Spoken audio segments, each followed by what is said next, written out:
Hello दोस्तों, आपका स्वागत है पजल्स मैजिक चैनल पे। आज हम लाए हैं एक पैरामिक्स जो हमारे क्यूब में नहीं था, इसकी वजह से हमने आज लाया है। इसको अनबॉक्स करते हैं। अब आज ही लाया, मैंने मार्केट से लाया है इधर से। और ये कुछ ऐसे मैग्नेटिक वाला है, इसमें कुछ अलग नहीं है, सिर्फ ये पैरामिक्स है। आपको शायद ये कितने का लग रहा है मेरे को कमेंट बॉक्स में बताओ। इसको भी सॉल्व करना सीखते हैं एक बार। F2 F5 अरे सॉल्व हो जा। ये देखो सॉल्व भी हो गए। ये भाई ये बढ़िया है।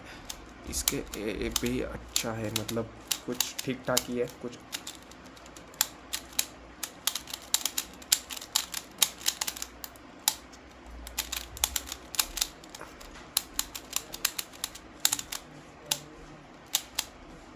ओके